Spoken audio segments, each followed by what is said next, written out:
The Dentalpreneur Podcast. Okay, doctor, it's time to put down that handpiece. You're listening to the show dedicated to helping dentists get their lives back.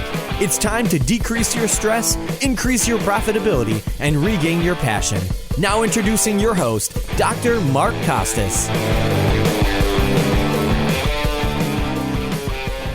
Hello, everyone, and welcome to another episode of the Dentalpreneur Podcast. I'm your host, Dr. Mark Costas. What's up, my friends? I hope you're doing great out there today. This beautiful summer morning here in Prescott, Arizona. It is about 76 degrees. It's going to get about 85 degrees today, so it's perfect. No humidity.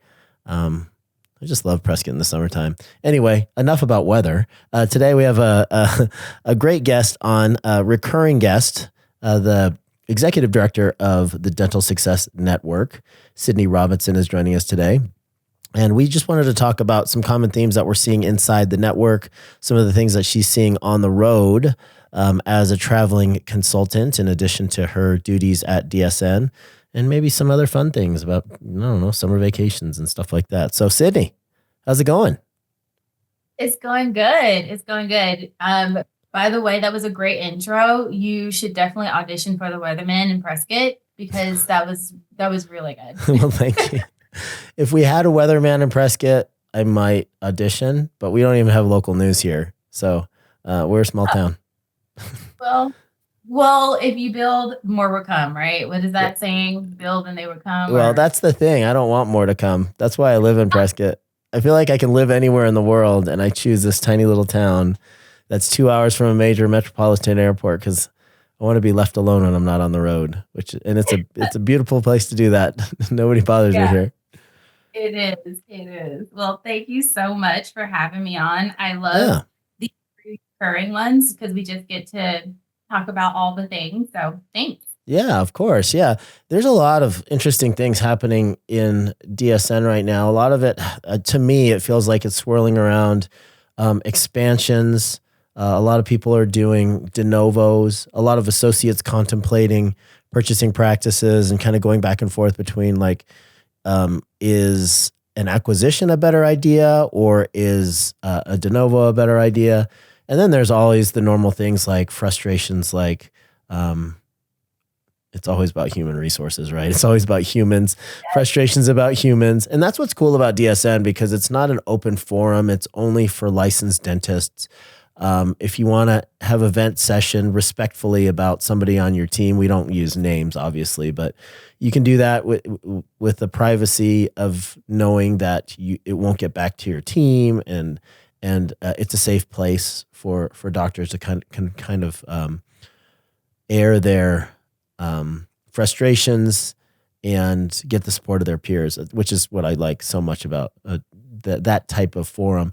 It can get toxic very, very quickly with a lot of opinions and a lot of ulterior motives in those free forums, which is, I just avoid them completely. It's just, to me, it's not worth the time and effort to sift through, a half dozen trolls before I get to the meat of a post on a free forum. So I'm just over it. I just don't do it anymore. My time is too valuable. I won't do it. Won't do it anymore, Sydney.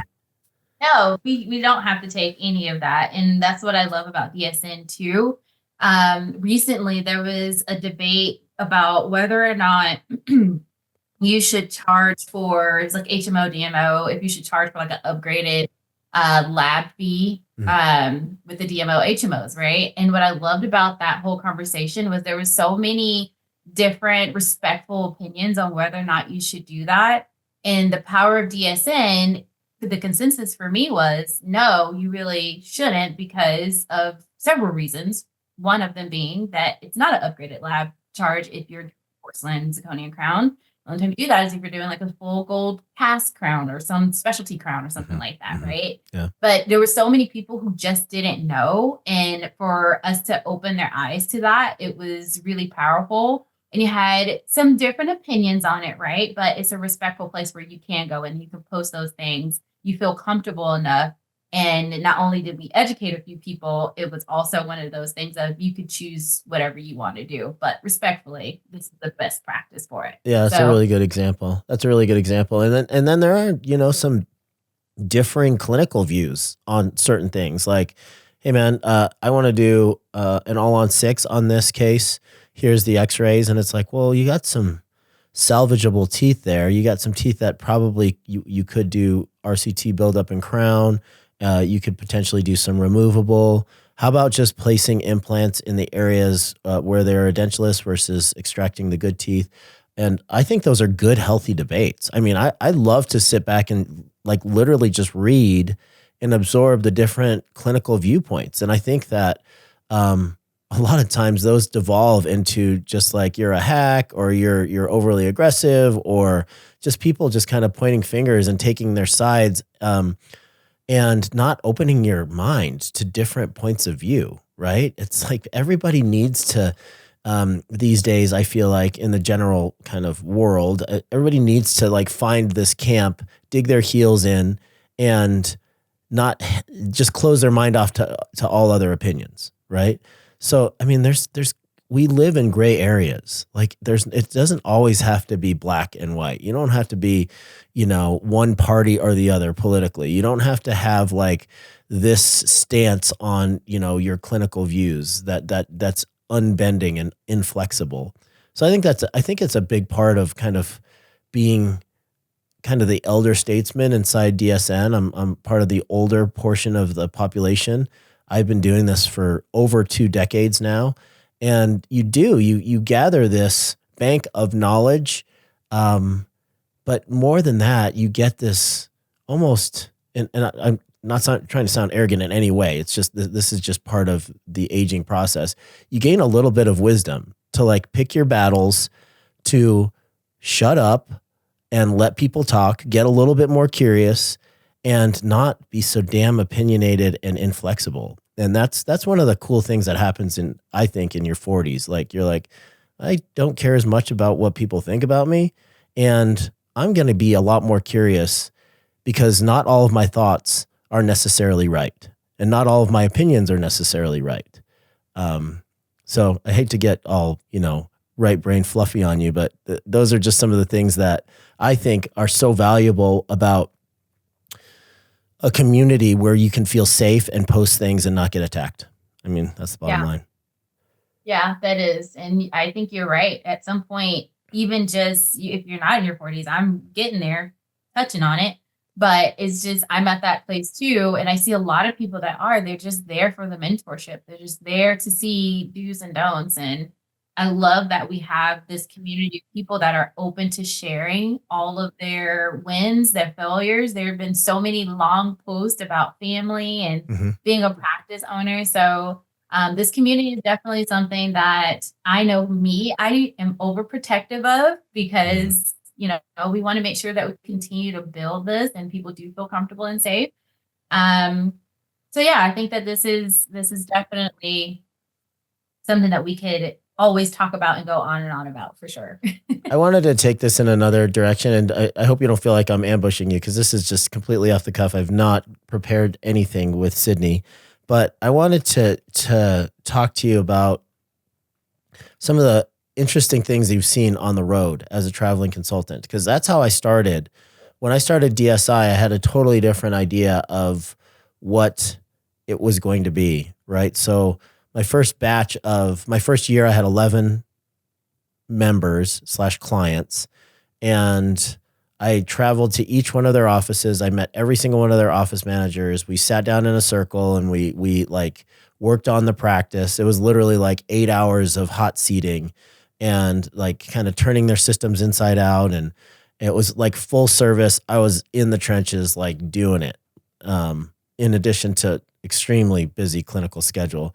And then as we got bigger, 3 years, it got, bigger, and we're at 50 members. And then, after, 4 or 5 years, we're well over 100 members, and that became extremely impractical. Right. So we moved to kind of more of a virtual model where we have coaches all over the country and we meet more frequently in groups. And then we have virtual coaching sessions as well. We call them CEO sessions, where I will be, talking to 30, 40, 50, 60 people about their their challenges and, celebrating some of their victories, et cetera. So we've changed a little bit, but now we're plugging back into the traveling model, and you and your team is going out into the field and visiting practices and sitting knee to knee and working kind of on those types of face-to-face interactions. And I still believe it's totally, totally valuable, just not super practical sometimes from a logistical standpoint. It's easy if you are, a mom and pop consultant and you limit your consultancy to 25 clients. But if you're approaching 300 like we are of private clients, it's really difficult to get out and visit everybody. So that is where you come in and your solution for FOA coaching and the face-to-face, and we're bringing that back. So I would love to hear just some stories from the road, some of the things like positive, negative, some common themes. You can take this any direction you want, and let's just kind of riff on that for a little bit. And I'll share some of mine too. Yeah, I love that you brought this up, because you and a ton of other coaches have been such a major influence and mentor in my life, personal and professional. And it's wild that now I'm going out. I call it, I'm in the streets, right? And I'm in, talking to these office managers, I'm talking to these practice owners, and some of them are DSN people and some of them are not. And yeah. I'm really actually honored that I have a handful of people that aren't even in our community. Mm-hmm. And what I'm finding, and especially coming back from the last mastermind meeting in Charlotte, even hearing some of the hot seats, there's a huge disconnect between practice owner and team members. Mm-hmm. And every single time I have my phone calls, similar to what we're doing now virtually, it all starts off virtually. I get to know the practice. I ask a ton of questions. I meet with the entire team, but then I meet with the practice owner on our own, just one-on-one with the practice owner, so I can get different point of views. And I love doing that because all the point of views are completely different. Mm-hmm. And what really sets it over the edge is that I'll gather all of this information, and now it's my turn to make an assumption. Now it's my turn to piece it all together and see what's true and what is just completely not there. And that part of that is going into the practice. And so one of the biggest things that I am so grateful for is to be able to go into these practices and see the disconnect for myself. And I know I'm making that out to be a good thing, because I really do think it is a good thing. Because then once I put everything together, from example, the practice owner is saying that, hey, we don't have phone scripts, or we don't have a system for, insurance aging or for clinical. My associate, is a little bit slow, those type of things that I hear. But then I actually physically go into the practice and I see something polar opposite. Yeah. I see there is a funny? system for, yeah. I see that there is a system for, insurance billing and coding. I see that they actually have that down pat.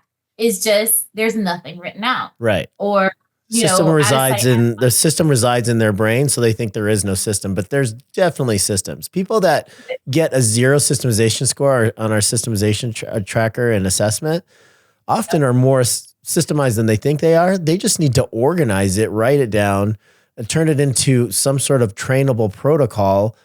But it's already there and they're already doing it. They just have to make sure that there's some sort of a written protocol. It's interesting. That's a really funny reflection. I agree with you. And then it goes the other way too, right? I don't want to slow your roll, but it goes the other way too. You'll walk in and somebody's like, yeah, we're pretty tight. Here's our operations manual. We created it last year. And I mean, literally the thing. So they think they're systemized because it's written down, but they don't follow anything that they wrote down. So yeah, so it's like, okay, your systemization score is really high, but this is a chaotic mess in here. And everybody is running around, yelling down the hallways. People are crying at lunch. It's like, well, you're not as systemized as you claim to be. So it's funny. I guess there does need to be some sort of a calibration on that word, right? Like, what do we really mean by that beyond the assessments? Like, what does that really mean? And how much action are you taking on the things that you've actually written down? How consistent is like what's in the operations manual or in your training videos to real life. Right. Maybe that's the answer. I don't know. No, but you're absolutely right. Like especially the ones that go in, and this actually recently happened. They have a complete operation manual, and we did BSI's touch point exercise where you go through and I broke them up into departments, and I had each department from start to finish, the very first patient interaction all the way down to the final patient interaction, those touch points each time a patient goes to a different section of the practice. And it was really intriguing to see because they had their operations manual. I was like, I'm going to go into this practice. They're going to be airtight. They don't need me. But when we did that exercise so that I could try to identify everybody all on the same page, no one knew who did what. No one knew, okay, well, Julia is the one that answers the phone. She's the one that does the confirmation. No one knew that. And it was really interesting to see, but they had a like 350-page operation manual, and I was so proud of that operation manual. And I felt like an asshole that had to go in and say, well, nice work. I see that you guys can complete projects. All right, let's dig in. Yeah. That's cool. And so it was really interesting. And I love that exercise for so many different reasons because I didn't have to do anything. They came to the conclusion themselves. And so I love that you asked that question of, yes, you may have your operations written down. You may have them, in a book somewhere. And I had someone was like, oh, we just give them the operation manual when they're hired. And so I'm like, okay, well, what happens after that? Well, they're expected to read it. And they were supposed to reference back to the operations manual. Well, not everybody learns that way. Yeah. So it was really intriguing to see that this one particular office, they lived by this operation manual, but no one was actually using it, or they would just, throw literature in their way and thinking that they're just supposed to consume it and know exactly what's happening. And that's not the case. So I love that you asked the question of, we really need to change that mindset. And I think that's where the cadence come in. That's where those weekly, monthly team meetings come in and those quarterly calibration meetings. I love that in our practice, when I worked with you, we would go off site and we would have our quarterly meetings where we're sitting down, and whether we break up into groups or whether you're giving us lecture, we're constantly going back to those system and operating procedures. We're constantly finding out what's working, what is working. Or, hey, we're growing pretty fast, right? Because that's something else that happens, is that we think that this system that we had in place, but 6 months to a year later, now we're seeing 200 patients a month versus, 100 patients a month. And what we were doing before just is no longer working, and we're hiring more people. And so we have to sometimes go back and recalibrate and review those systems and operating procedures that we have. Yeah. So I think it's all about the cadence and how often you really visit each department, if that makes sense. Yeah. Yeah. I like that. Okay. So, here's one that I'd love to hear how you handle it. I don't know if I was good at it, but, so the doctor reaches out to you, because they listen to the podcast or they've been to one of your live events or one of my live events, and they recognize that, things aren't as systemized as they should be. Maybe they want to work on the culture a little bit. Maybe there's like a definitive goal, like they want to increase the revenue and decrease the overhead. And they think that the first way to do that is to get more systemized, develop as a leader, et cetera. For whatever number of reasons people reach out to a coach, they've reached out to you and you come into their office. And like immediately, as soon as you break the plane of the front door, you're like, oh, I can feel the energy here, and they're not happy to see me, right? So you're sitting in the break room. I'm just painting a picture here for everybody, because you and I have this is you can have the best owner doctor with the best intentions in the world, and sometimes you'll get there and the team is just not having it. So what do you do if you walk into the break room, everybody's sitting around the break room table and everybody's arms are crossed and they're scowling at you when you walk in the door, like, I don't need you, I don't want you here, and you're full of shit. Like, what do you do as a consultant? Because that to me, I took that on as a challenge when I'd walk into those types of environments, to take each and every person aside, talk to them like a person, like become human to them, and let them know that I believe that they are human, and what they think and what they feel is important to the success of the operation. And that sometimes would take 5 minutes, sometimes it would take 45 minutes. But I like, especially in those types of situations, I'd have one-on-ones, and I would just become human. I wouldn't scold them. I wouldn't tell them that they were doing anything wrong. I would just try to make a connection so that they would open their mind, and then the rest of the day could be fruitful and positive.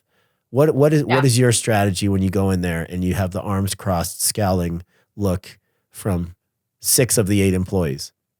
Yes, that actually happened last week, and I have to say it can be intimidating, but I find that just like you, I'm very competitive. Yeah.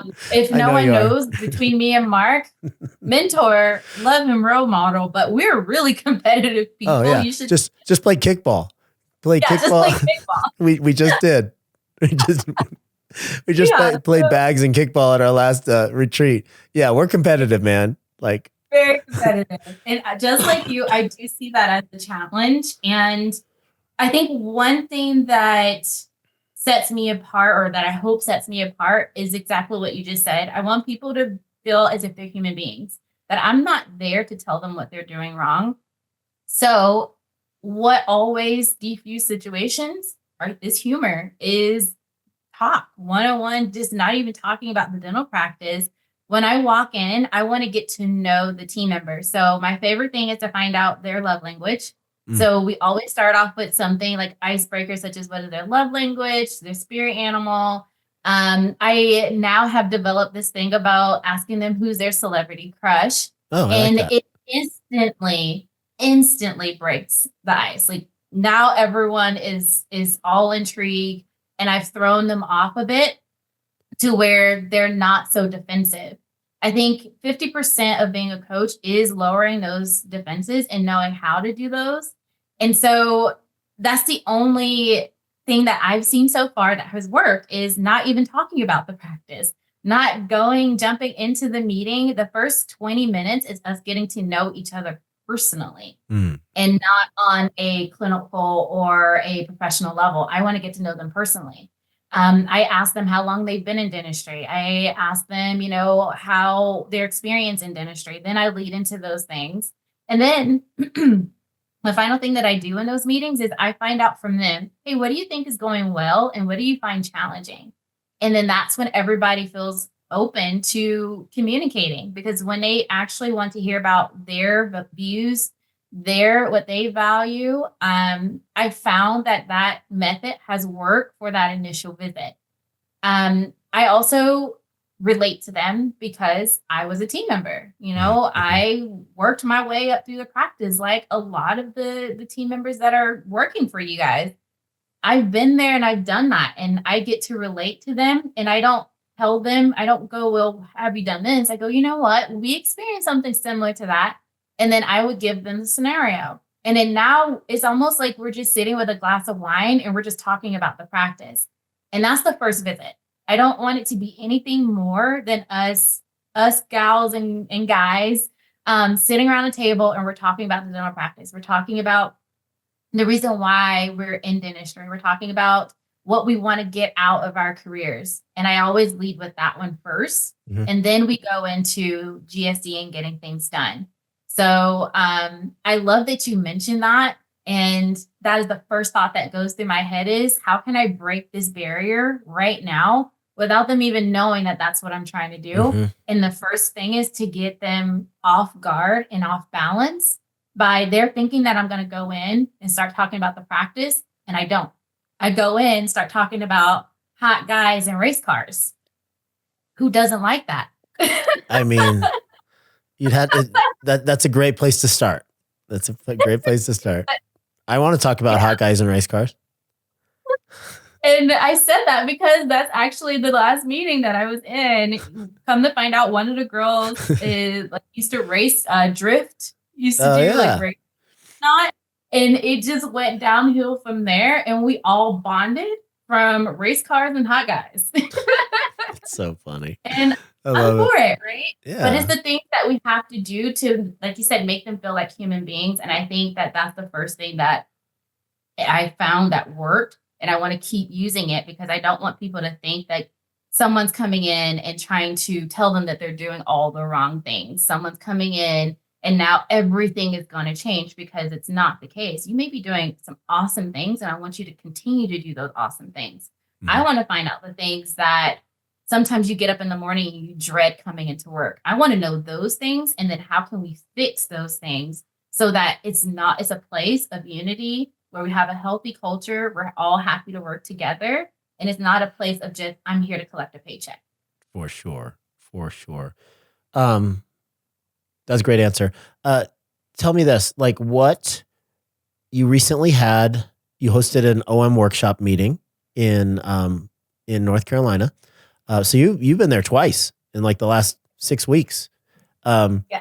Tell us about some of the themes from that. How do you set up your live interactive trainings, your workshops, and what are some of the topics that you cover? And then what happens when you break down into small groups and start talking to people? What are some of the common themes that you're hearing as far as frustrations or areas that the office managers want to work on? Yeah. It's really beautiful, especially this last one that we had. It was tears of joy, and man, I still get giggity about it. We really had a lot of breakthroughs, and the OM workshop is where practice leaders, it doesn't have to be an office manager. It could be a lead hygienist or clinical director, all of us in one room with one common goal of how can we lead our team versus manage our team. Okay. And we do have topics, that we talk about. Like this last one, we really focused on systemization, leadership, influence, and presence in the dental practice. What does it mean to lead up when you're talking to your practice owners, and what it means to lead your actual team and transfer that information to where they all understand, and now you're getting their buy-in. So we really talk a lot about that, especially this past one. Something that really stood out in this particular meeting that was reoccurring, and it really makes me sad. A lot of office managers and leaders had no idea what their role is. A lot of people were, and this is where the tears came in, because they're like, I don't feel like I'm doing a good job.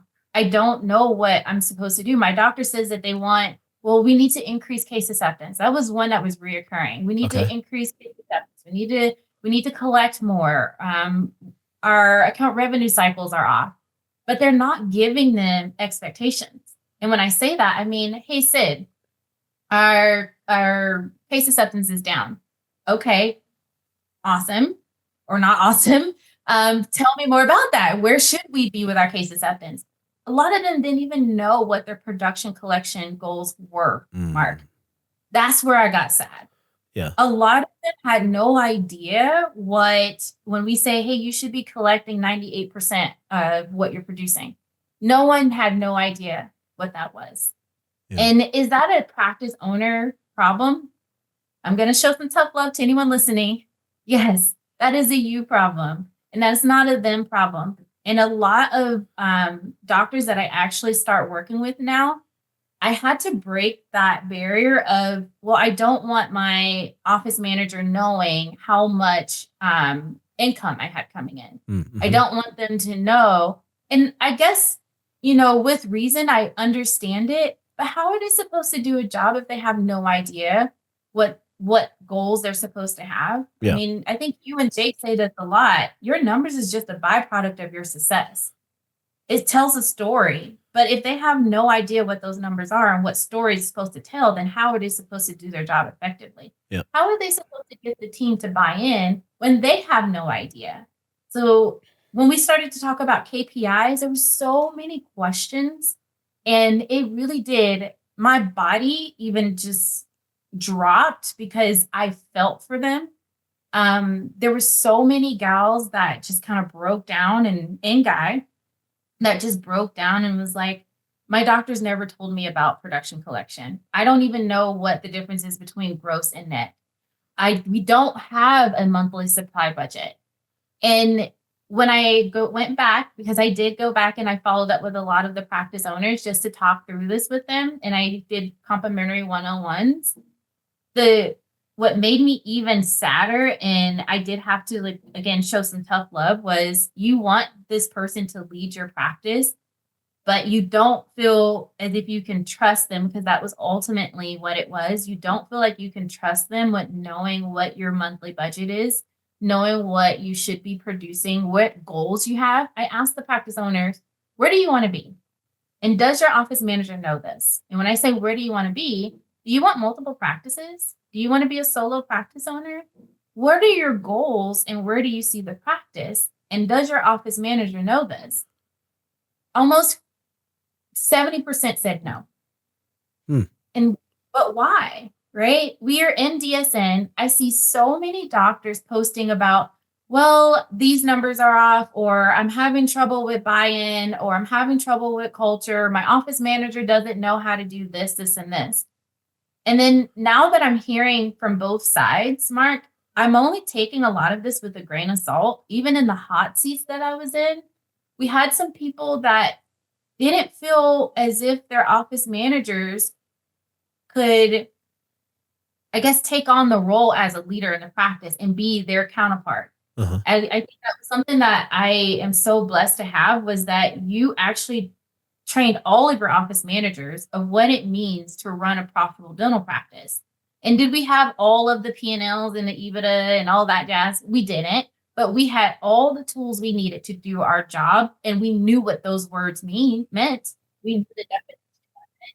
We knew the foundation of it. Mm-hmm. And it just really made me sad that in this last office manager leadership meeting that we had, workshop that we had, the huge disconnect, and not even just with the KPIs, but some of them was, hey, my doctor keeps giving me these responsibilities, but they don't want me to have the title.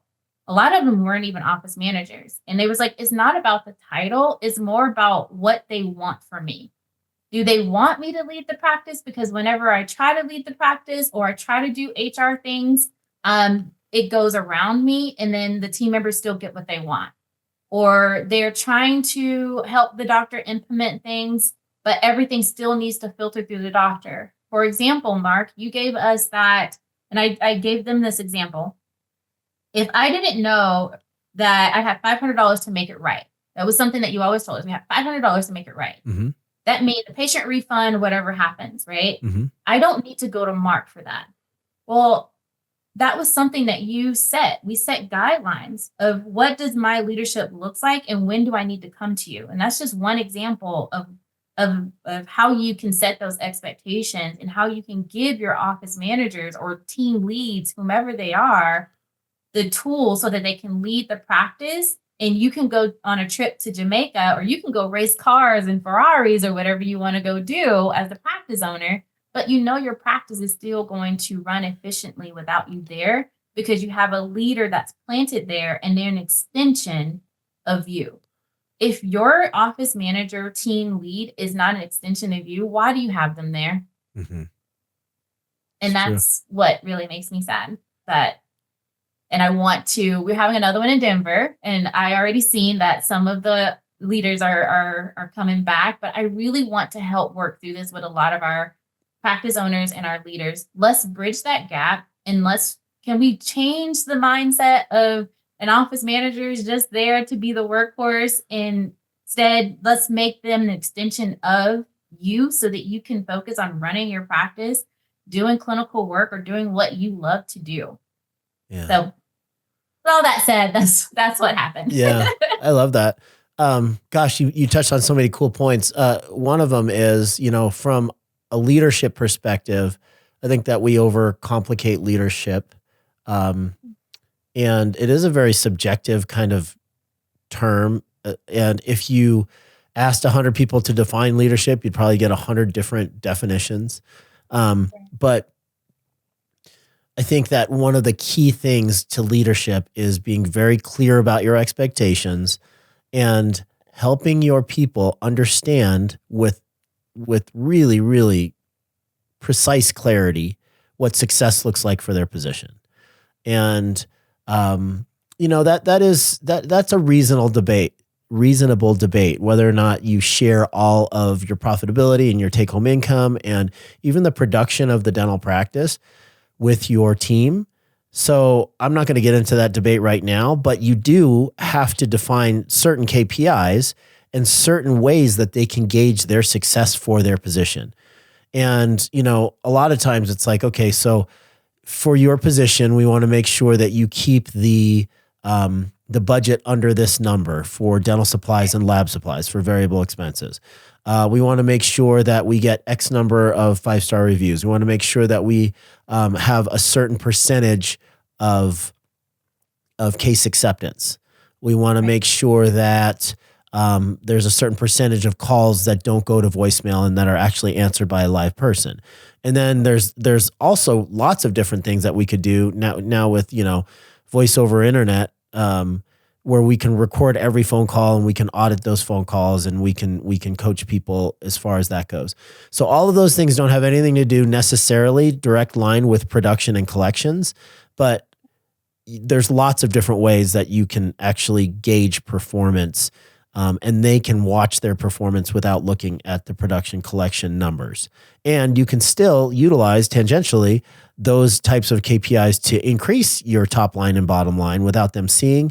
But I always kind of had an open, transparent policy about here's our production numbers. Here's what I'm trying to get to. Here's how you could potentially participate in your position with getting to that goal. That's what our weekly growth meetings are all about. Lead measures, lag measures, all that stuff. How can you help in your particular position to help us to, meet our primary objectives of the practice? Maybe that's 20% growth or increasing the systemization score, et cetera. But yeah, I think from a leadership perspective, defining what success looks like for their position is a huge, huge point. And I think that a lot of good people are feeling as though, as evidence from your meeting, that they don't know what success looks like. So they don't know if they're doing a good job, if they're doing a bad job, or if their boss is happy with them, or if they're living up to the expectations of the boss, because they don't know what the expectations are and they don't know what success looks like. So I think of all the great things you said, I think that's my number one takeaway. I do like that you brought up kind of that, I give a lot of responsibility to my leadership teams, right? So you're talking about how, as an office manager, you were able to make a $500 decision without ever bothering me for it because I trust you to make the right decision. Of course, we're going to go over those right. But you make a decision. You are in a position where I feel you're valuable and smart enough to make that decision. Go for it. Of course, as you go up the ladder, now we have COOs and we have CEOs in different companies, and I have a president for DSI. Kay's allowed to make a $3,000 decision without bothering me, right? Because I trust her to that level, and that's what comes with trust and responsibility and calibration and philosophical kind of calibration and all that stuff. But that comes in time. There's the difference between delegation and abdication. And I talk about this all the time. It's like you can delegate effectively to somebody and you give them, what your desired result looks like. You don't have to be a micromanager and look over their shoulder. You can give them some levity to do it their own way, but you offer them resources and support and deadlines and accountability. That's what delegation is. Abdication is like, I don't want to think about this anymore. I'm giving it to you and you never check in. And you look up 3 months later and you're like, hey, I thought I told you 3 months ago that I wanted this done. They're like, well, you never gave me resources. You never followed up. You never gave me any type of framework upon which to work. So of course I didn't do it. I went back to what was really important, what was urgent, throughout the practice. So I don't know, I'm going on a kind of a tangent here, but those are some of the things that I got out of your little anecdote there. I think that I could go on and on, but I think you definitely nailed it as far as the debate with, the KPIs, the numbers. There's a healthy way if that's your view. I think it's still just what does success look like. The final thing that I did want to say that stood out, and one of the things that I think I hear a lot too inside of DSN even, is the We need to fill our schedule. It is Mm-hmm. one of the biggest things. And it's just, that's again, what does success look like? I could fill the schedule with crowns and class 2 fillings. Would you be happy with me? No, or excuse me, crown seats and class 2 fillings. Right. You would be And upset with me denture adjustments and suture removals. And that's funny. Yeah. That's a really good point.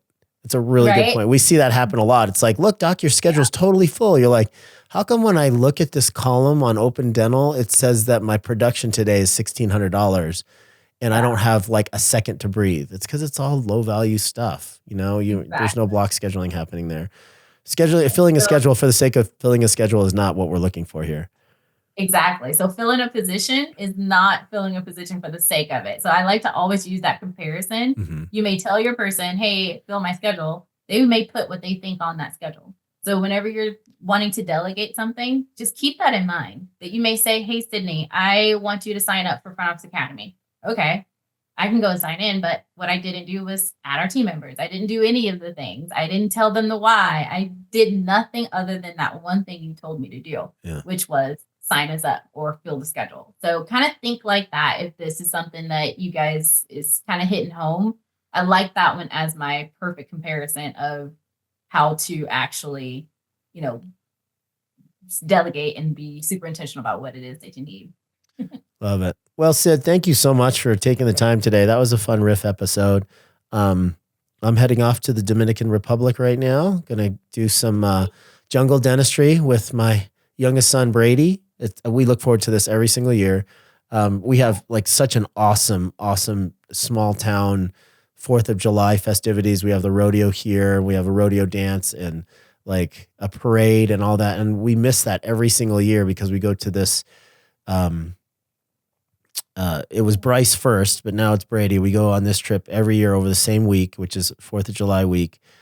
So I'm bummed that I'm missing all the festivities here in Prescott, but I'm super excited to go to the DR with my son. And there's people that I only see once a year, Dominican docs and Dominican, facilitators of the mission there. So I'm super excited to see them. There's volunteers that go every year, doctors from all over the country that I'm really excited to see. And then more than anything, I love the patients and how grateful they are. I get paid in hugs and avocados and mangoes and sometimes chickens, even though I don't eat meat. But yeah, I'm really looking forward to it. So I will keep you posted. If anybody's hearing this, make sure you check my socials. I'll be sending out stories and updates every single day. Dr. Mark Costas on Instagram. I can't wait. I can't wait to stalk you on social and see all the things. But it just from afar, it feels good to just see you guys doing all, and smiling faces is all I remember. Yeah. It's just all smiling faces of all the people that you guys touch. So have fun, and we'll send you photos of fireworks from here. I appreciate that. It's funny. We all get super America'd out.